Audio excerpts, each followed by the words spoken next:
Olá, companheiros e irmãos de doutrina. Que a paz do nosso Mestre Jesus esteja em cada um de nós e permaneça em nossa reunião de hoje.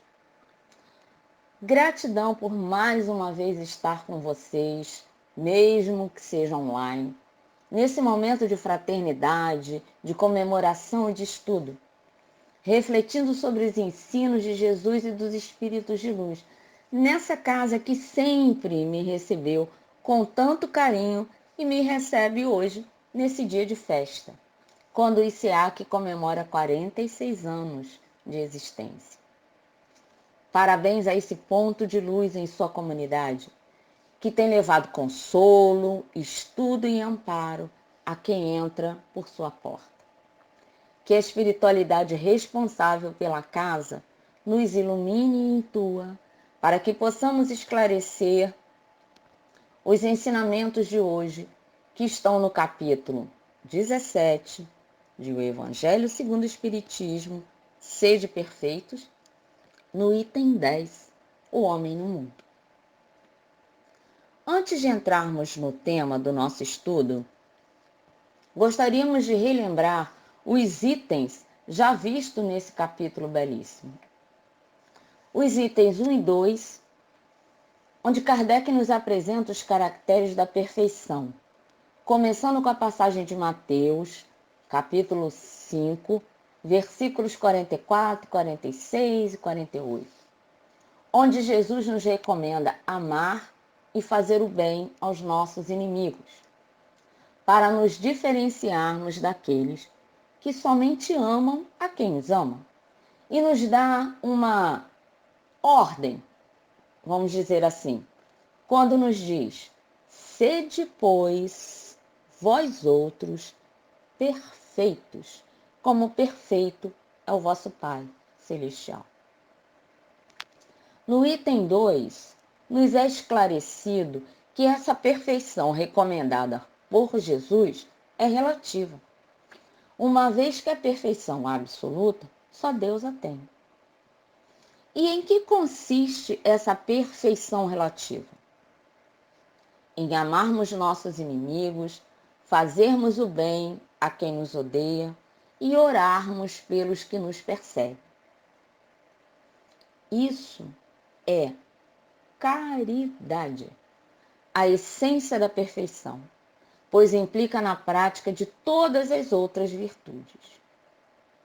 No item 3, que considero o trecho mais bonito do Evangelho, Kardec nos apresenta as características do homem de bem, que buscamos ser. O roteiro para a nossa vida em busca da reforma íntima, do adiantamento moral, que nos levará à perfeição que poderemos alcançar por enquanto. O item se resume no primeiro parágrafo. O verdadeiro homem de bem é o que cumpre a lei de justiça, de amor e de caridade na sua maior pureza. Se ele interroga a consciência sobre seus próprios atos, a si mesmo perguntará se violou essa lei, se não praticou o mal, se fez todo o bem que podia, se desprezou voluntariamente alguma ocasião de ser útil, se ninguém tem qualquer queixa dele, enfim, se fez a outrem tudo o que desejara lhe fizesse. Do item 4, intitulado Os Bons Espíritas, depreendemos 6 fatores fundamentais para sermos bons espíritas. 1. Estudo e compreensão do Espiritismo.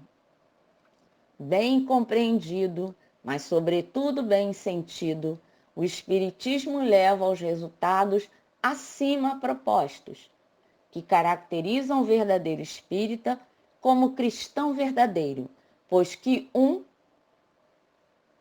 mesmo é que o outro. 2. Transformação moral. Além de bem compreendido através do estudo, o Espiritismo precisa ser bem sentido.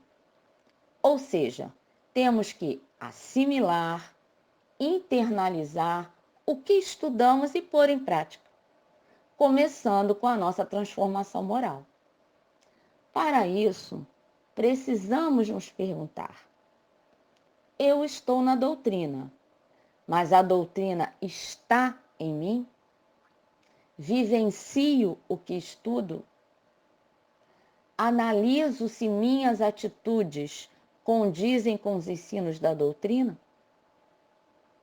Modifico as que não? Item 3, para sermos bons espíritos. Fé inabalável e raciocinada. Kardec nos diz ainda no parágrafo 1º: o Espiritismo não institui nenhuma nova moral, apenas facilita aos homens a inteligência e a prática da do Cristo, facultando-lhe fé inabalável e esclarecida aos que duvidam ou vacilam. Item 4. Clareza da doutrina. A clareza é a sua essência mesma, e é de onde vem toda a força, porque a faz ir direto à inteligência. Nada tem de misteriosa, e seus iniciados não se acham de posse de qualquer segredo, oculto ou vulgo. Do que necessitamos, companheiros? É de maturidade do senso moral, que independe do grau de inteligência e de instrução, porque está vinculada ao adiantamento do espírito. Assim, teremos clareza da doutrina. Item 5. Desligamento dos laços materiais. Em muitos de nós, os laços com a matéria ainda são muito fortes, o que nos mantém presos às coisas da terra. Então, precisamos nos voltar mais para as coisas do espírito do que para as coisas da matéria. E o último item, para sermos bons espíritas: adiantamento moral. No último parágrafo, temos essas considerações de Kardec. Aquele que pode ser, com razão, qualificado de espírita verdadeiro e sincero, ou seja, o bom espírita, se acha em grau superior de adiantamento moral. O espírito que nele domina de modo mais completo a matéria, dá-lhe uma percepção mais clara do futuro. Os princípios da doutrina lhe fazem vibrar fibras que nos outros se conservam inertes. Em suma, é tocado no coração, pelo que inabalável se lhe torna a fé. Reconhece-se o verdadeiro espírita pela sua transformação moral e pelos esforços que emprega para domar suas inclinações más. Em seguida, nos itens 5 e 6, temos a parábola do semeador, que Kardec toma como exemplo para caracterizar as diversas categorias de espíritas, terminando dizendo que devemos ser como a terra boa, onde as instruções evangélicas caem e dão frutos. E aí, a partir do item 7 até o final do capítulo, nós temos as instruções dos espíritos. Onde, no item 7, Lázaro nos falará do dever, que é a obrigação moral da criatura para consigo mesma, primeiro, e em seguida para com os outros. O homem que cumpre o seu dever ama a Deus mais do que as criaturas e ama as criaturas mais do que a si próprio.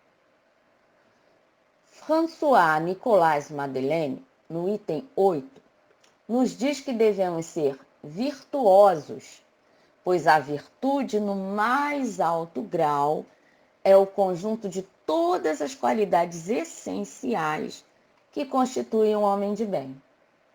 Ser bom, caritativo, laborioso, sóbrio, modesto, são as qualidades do homem virtuoso. No item 9, temos outra mensagem de François Nicolas Madeleine, que nos leva a refletir em nossa conduta quando estamos na posição de superior e na posição de inferior.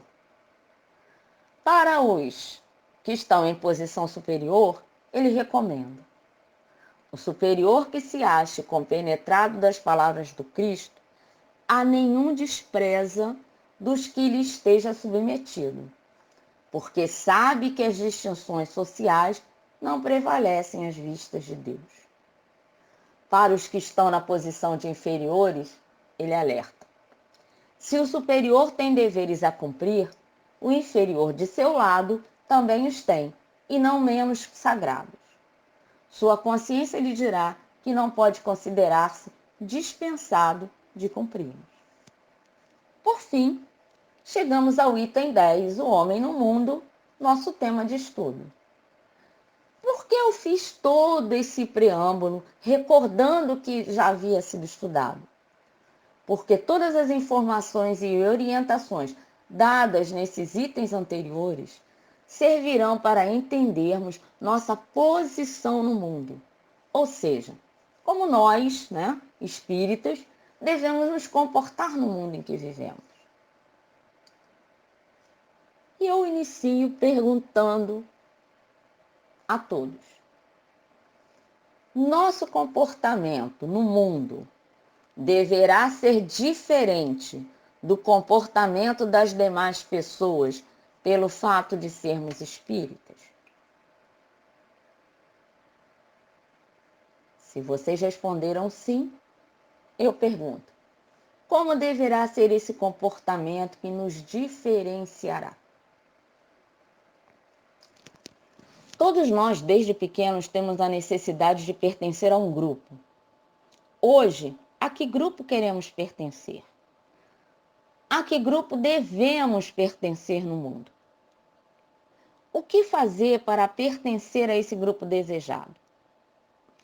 Como conviver com as tentações, os prazeres que o mundo físico nos oferece? Como estou sendo no mundo? Sendo no mundo, vivendo no mundo, pegando tudo o que ele oferece sem avaliar se é lícito, se me convém, como afetará o outro? Nessa encarnação, como nos comportamos no mundo para atendermos ao que já vimos nos itens anteriores desse capítulo e para agradarmos a Deus? Vejamos o que a mensagem do Espírito, que se intitula Um Espírito Protetor, dada em Bordeaux, no ano de 1863, nos ensina. Ele começa dizendo: um sentimento de piedade deve sempre animar o coração dos que se reúnem sobre as vistas do Senhor e imploram a assistência dos bons espíritos. Purificai, pois, os vossos corações. Não deixeis que neles resida qualquer pensamento mundano ou fútil. Elevai vosso espírito àqueles por quem chamais, a fim de que, encontrando em vós as disposições necessárias, eles possam lançar em profusão a semente que deve germinar em vossos corações, e aí produzir frutos de caridade e de justiça. Piedade, caridade e justiça são as palavras-chave desse início. O sentimento de piedade é baseado no respeito ao outro, na caridade e na justiça. Diante desse sentimento de piedade, qual a nossa responsabilidade no mundo? É dividir o que possuímos. Não falo aqui somente dos bens materiais, mas principalmente do que possuímos no nosso interior. Então, dividir o que possuímos e oferecermos a nossa mão para levantar o outro. Pedro, em Atos dos Apóstolos, no capítulo 9, no versículo 41, diz: e ele, dando-lhe a mão, a levantou. E Emmanuel, comentando essa passagem, nos diz: encontrando o nosso irmão caído na estrada, façamos o possível por despertá-lo com os recursos do verbo transformador, mas não olvidemos que para trazê-lo de novo à vida construtiva, será indispensável, segundo a inesquecível lição de Pedro, estender-lhe fraternalmente a mão.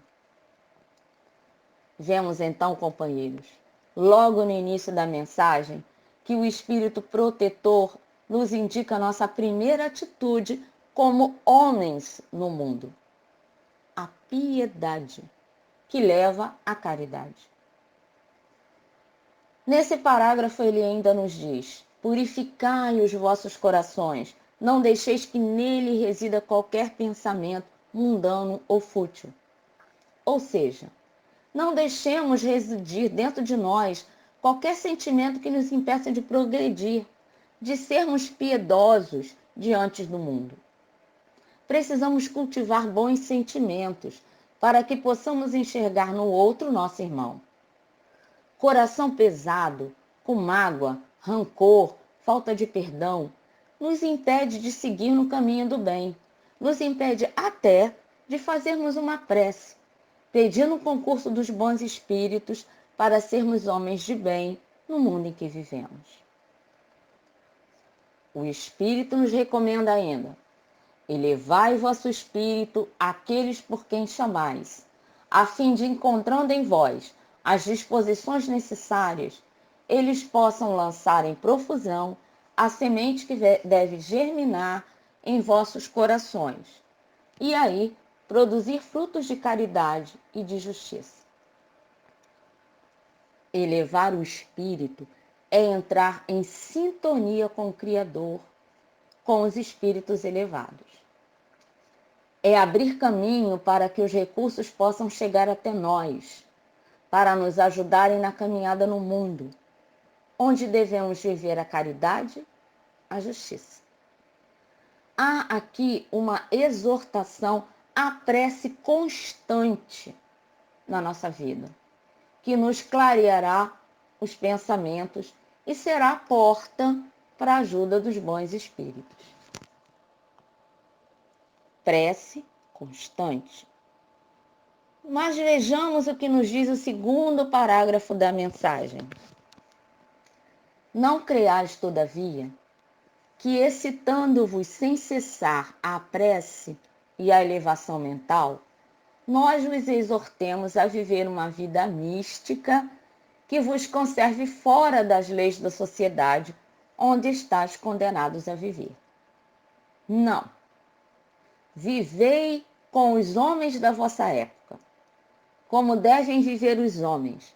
Sacrificai as necessidades, as frivolidades mesmas do dia, mas sacrificai com um sentimento de pureza que as possa santificar. O que isso quer dizer? Estar em constante prece não significa retirar-se do mundo e viver uma vida contemplativa, pois essa está fora das leis da sociedade. Não conviver é contrário à caridade. O homem foi criado para viver em sociedade, onde exercitará suas virtudes e domará suas más inclinações, no convívio diário. Qual a vantagem para o nosso crescimento vivermos isolados? Essa seria a alternativa para o homem viver num mundo agradando a Deus? O homem é um ser gregário, organizado para a vida em sociedade. O seu insulamento, a pretexto de servir a Deus, constitui uma violência à lei natural, caracterizando por uma fuga injustificável à responsabilidade do dia a dia. Na questão 766, em O Livro dos Espíritos, Kardec pergunta: a vida social está na natureza? Certamente, respondem os espíritos. Deus fez o homem para viver em sociedade. Não lhe deu inutilmente a palavra e todas as outras faculdades necessárias à vida de relação.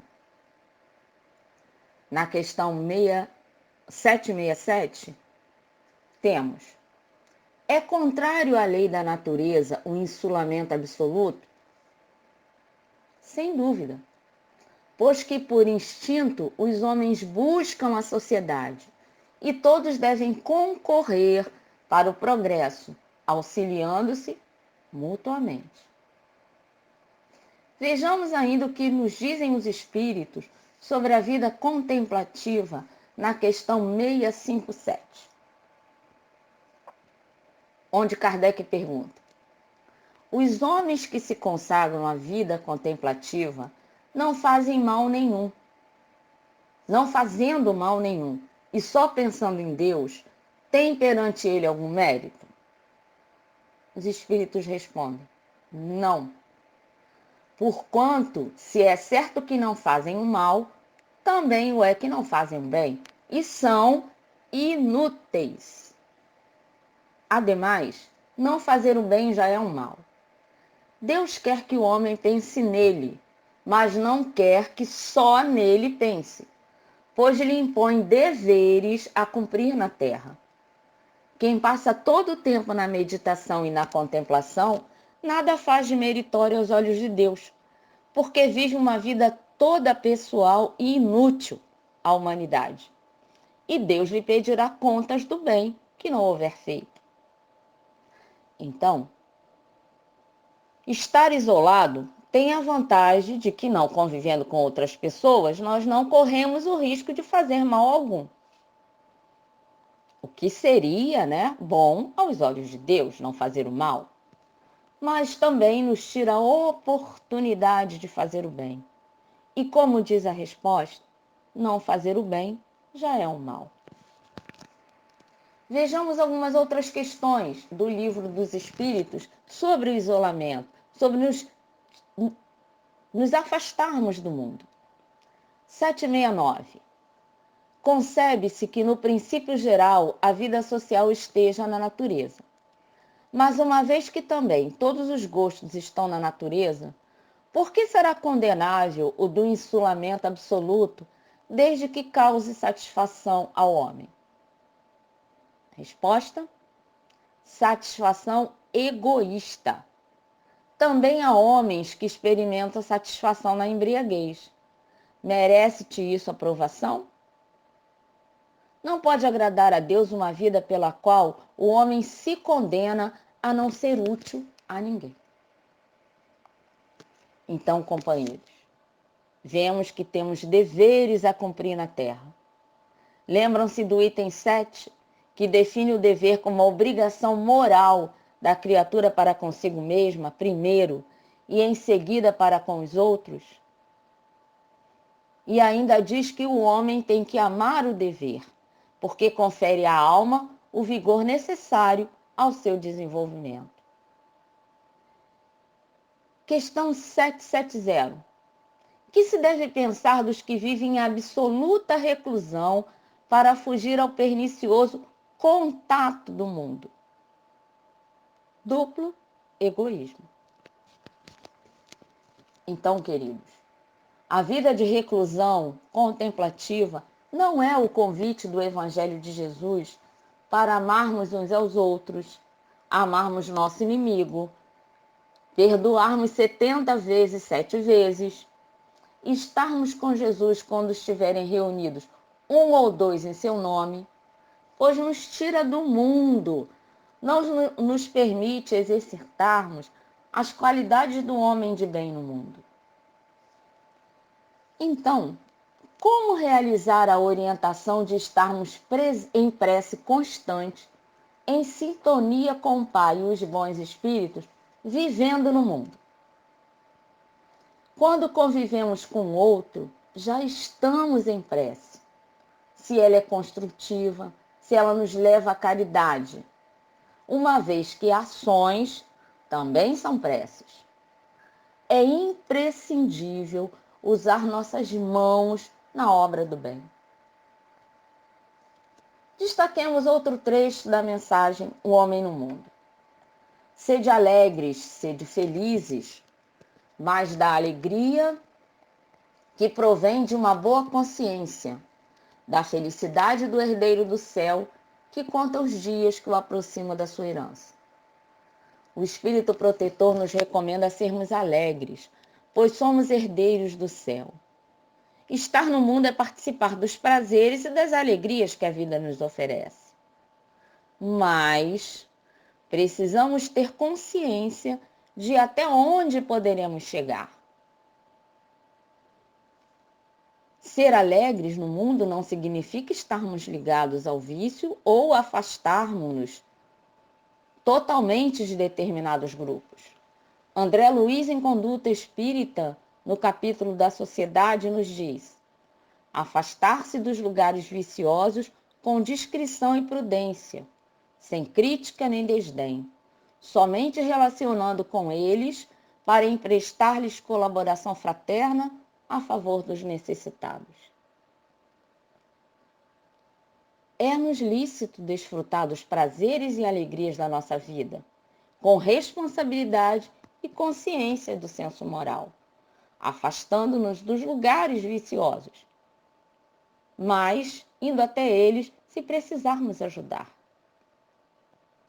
Quem não gosta e não se sente feliz numa reunião com familiares ou amigos, onde haja um bom papo, uma boa música, muita risada?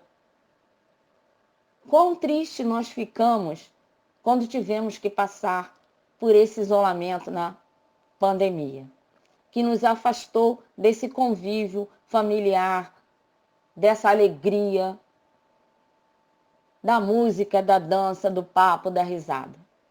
Nós precisamos disso para mantermos nossa saúde mental. Então, para sermos homens no mundo, precisamos ser felizes e alegres também. Continuando, o item 10 nos diz: a virtude não consiste em revestir um aspecto severo e lúgubre, nem repelir os prazeres que vossas condições humanas permitem. Basta reportar todos os atos da sua vida ao Criador, que a deu. Basta, quando se começa ou acaba uma obra, elevar seu pensamento a esse Criador e lhe pedir no impulso da alma, seja a sua proteção para lograr êxito, seja a sua bênção para a obra acabada. Em tudo que fizerdes, remontai à fonte de todas as coisas. Jamais façais nada sem lembrança de Deus venha purificar e santificar os vossos atos. Ou seja, ser homem no mundo em que vivemos não consiste em nos isolarmos ou sermos pessoas sisudas e tristes, fugindo das alegrias que a vida em sociedade nos oferece. Basta que estejamos em contato constante com o Pai, entregando-lhe todos os atos da nossa vida, sempre pedindo a sua proteção, a sua bênção. Em tudo que fizermos, tenhamos sempre a lembrança de Deus. Além de estarmos constantemente ligados ao Pai, nossa conduta deverá de ser de conviver, ou seja, viver com, pacificamente, colaborando para o bem-estar comum, vivendo o Evangelho sem querer que o outro faça ou pense como nós, respeitando o outro.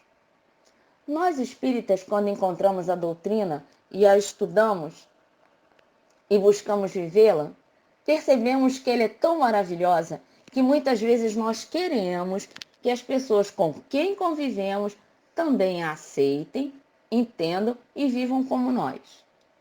Mas cada um tem seu momento de transformação. É necessário o respeito à caridade. Nós devemos vivenciá-la para sermos exemplos de homens de bem aos outros. Joana de Ângeles nos diz: a vivência cristã se caracteriza pelo clima de convivência social em regime de fraternidade, no qual todos se ajudam e se socorrem, dirimindo dificuldade e consertando problemas. O homem no mundo é o convite para sermos o homem de bem do item 3. Aquele que diz que o verdadeiro homem de bem é o que cumpre a lei de justiça, de amor, de caridade, na sua maior pureza. Tomemos mais um trecho do Espírito Protetor. A perfeição está toda inteira, como disse o Cristo, na prática da caridade absoluta. Mas os deveres da caridade se estendem a todas as posições sociais, desde o menor até o maior. O homem que vivesse sozinho não teria caridade a exercer.